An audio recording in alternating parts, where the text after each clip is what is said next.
If there's one thing we can all rely on when it comes to playing Fortnite, is that we can't rely on it at all. The game is always changing. There's new metas, new updates. These game changes can often make it even harder to improve. But that makes it even more important to stay on top of your game, right? One simple, yet very important thing that anyone on controller or console can do is that they can use the right settings and right sensitivity. The advantage this gives you guys is huge. That's why a lot of times on YouTube, you'll see a lot of sensitivity and settings videos because they do really help. They really, really do. But some are just not the best. So it's important, guys, to make sure that you're getting the most up-to-date settings from the most credible source possible. Okay, so here at Pro Guides, we're always making sure you're gonna get the best of the best when it comes to pro tips and tricks. You can count on us, guaranteed. For even more advanced controller guides, check out ProGuides.com. Find out where you can improve your controller skills with some of the game's best coaches on InstaPro. It really does work. And also, don't forget to drop a like if you like these type of videos. So what's up, everybody? This is your guy, Keith Allen. So excited to join you today. Make sure you follow me, connect with me on my Instagram. It is going down. So I'm really excited about today's video because I've been getting so many questions on my Insta regarding sensitivity. So this is what we're giving you guys. So sit back, listen, we got some cool stuff. So, in this video today, we're going to be giving you guys the best settings, sensitivity, and dead zones for controller players to use while they play Fortnite. We analyzed many different pros like Ghost Aiden, Nick Merckx, Upshaw, and Ghost Innocence to get the best answers. We guarantee, guys, these settings are going to help you improve, and we'll explain why later in this video, so keep watching. So to start off, we're going to be talking about your graphic settings, okay? Graphic settings are responsible for how your game looks, and they have a great toll on your PC performance. So go ahead and turn all of your graphic settings on the lowest setting possible, but keep your view distance on epic. What this will do is make it so that you can see as far as possible, therefore not affecting your gameplay. Turning down the rest of these graphic settings, what they're going to do is they're going to maximize performance for whatever device you're using to play. For those of you that are on console, these settings are already adjusted based on the power that your device has. The next setting we're going to be talking about are motion blur and VSync. We recommend you keep both of these off. Motion blur can cause lots of performance drops. It makes it so that your game becomes more blurry when there's movement. You get it? This isn't the best for when you're trying to take down opponents. VSync is a feature that is meant for people who have older monitors that screen tear when they cannot handle high frames. However, nowadays, most monitors have features to prevent this. Therefore, keeping it off will reduce load on your devices, resulting in a better performance. Okay, so now we're going to be going over to sensitivity settings on the next screen. The best sensitivities for controller players at the moment are the following: 0.675 for both X and Y sensitivities. Now for controller targeting, 0.320 and 0.360 for controller scoped. Building and editing speed should be a 2.0. All right, so let's do a quick breakdown on these sensitivities and why they're the best when combined together. The X and Y sensitivity is a perfect balance between slow and steady aim, while also being fast enough for quick turning and fast building. The targeting sensitivity makes it easier for slow and accurate aiming when zooming in with weapons like the AR, SMG, and shotgun. The scope sensitivity is higher because with snipes, you're going to find yourself in sniper versus sniper scenarios. So being able to pull off fast flick shots with the snipe are a must. Okay, so now to the building and editing sensitivities, which is super important. I get asked this all the time. We suggest maximum speed for these guys, okay? So when it comes to building and editing, you always want to be able to do it fast as possible. So keeping this to the highest speed possible is going to allow you to build fast and edit fast. And how many of us want that? Everybody. This is going to equalize the playing field between controller and keyboard and mouse players. These optional settings that were added into Fortnite a couple of seasons ago were implemented to allow controller players to have a better chance at competing against keyboard players who have numerous advantages. Okay, we won't go into that because we all know why. For the settings below sensitivity, we suggest that you guys keep auto sprint on. But at the same time, put sprint cancels reload off so you don't get that mixed up. We'll get into why auto sprint is important once we get into controller keybinds. Tap to search plus interact is also a really good thing to keep on because it'll make it easier to heal teammates and open chest. Hold to swap pickup is better too to have on due to having an extra option for swapping weapons, essentially making it so players have to sort their weapons less. Toggle targeting should also be off due to resulting in less control over your targeting, which is crucial for controller players. Reset building choice isn't as important now that Epic has added Builder Pro, but it is important if you play on any controller layout besides that. Aim assist should always be on, of course, but make sure edit mode aim assist is off. Turbo building should also be on so that you can instantly place builds without having to click the place button multiple times. Controller auto run should also be on. Now, for auto open doors, we definitely suggest to have it on. This may sound weird, guys, but it can make a world of difference during build fights if you accidentally edit a door instead of a wall opening edit.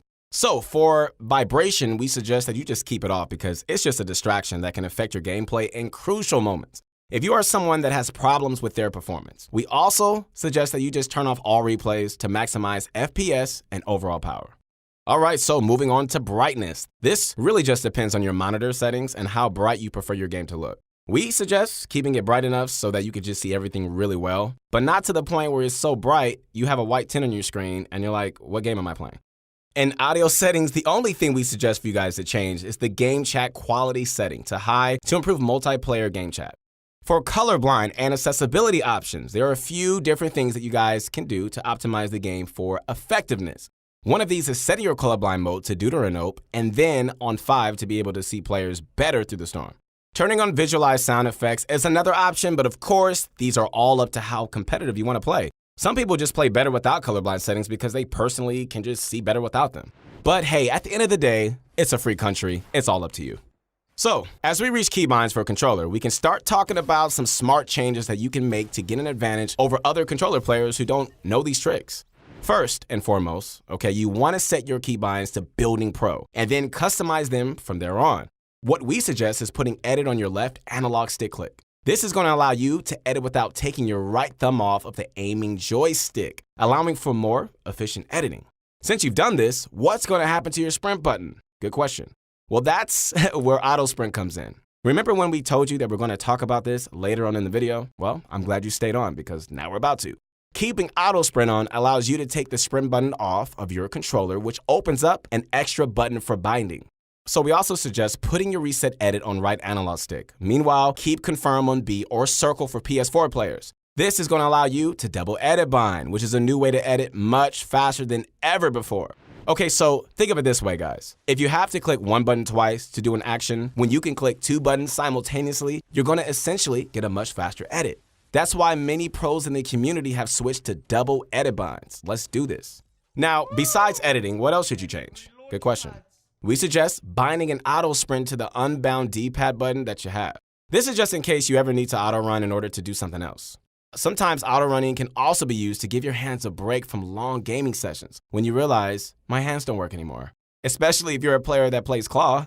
Claw can oftentimes tie your hands out and make you just feel so uncomfortable, especially if you're new to it. So be sure to keep a button for auto sprint just in case you ever need it. Now for edit mode binds, you can add a crouch button so that you can use the crouch button to strafe while in edit mode. However, most of the time, the better option is just to jump during edit battles. This is because jumping moves your hitbox a lot more than just crouching, so using jump will benefit you more. We also don't have any binds for build mode, so you can just keep those as the default. All right, guys, now for dead zones. Dead zones, oh my goodness, are by far one of the most important aspects of controller aiming. Without good dead zones, it can be very hard to aim well. So let's give you a quick breakdown of how they work. When you turn your dead zone down, your controller analog sticks are much more reactive to even the smallest movements. So if your dead zones are on 0.05, you could just expect very reactive and speedy aiming plus movement. This isn't always the best though. It can at times make your aim very jittery as more reactive than you need it to be. Now, what about high dead zones? High dead zones make your controller analog sticks very unreactive, meaning you could just move your analog sticks halfway towards the edges of the circumference and your player still won't move or look around. So now that you know what both high and low dead zones do, what's better and why would you use one over the other?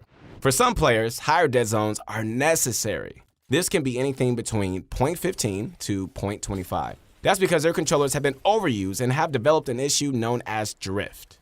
Drift is where your play moves or turns without you touching your controller. So if you have this problem, which I know I've had before, experiment with your dead zones, moving them up until your player doesn't move or aim on its own. If you have a relatively new controller with no drift, we suggest a dead zone of 0.10 on your left analog stick and 0.10 on your right analog stick. 0.10 seems to be the sweet spot for most players in terms of reaction speed. It's not too fast to cause jittery, yet it's not too slow to cause slower turning and aiming, making it the perfect dead zone for most controller players. So we've gone over every in-game setting in this video. You now know the best dead zones, settings, and sensitivity for maximum performance and competitive play. Using these on controller and console, hey, it's gonna help you improve all your gameplays significantly. So we suggest that you do so right now. Be sure to go back in the video and copy all the settings we mentioned, guys. You gotta just practice, practice, practice so that you're not missing anything. There's a lot to change, so make sure you paid attention during the video and consider watching it again if you need to. If I were you, I'd watch it over and over again. That's how we get better, that's how we get confidence, and that's how we start racking up some wins.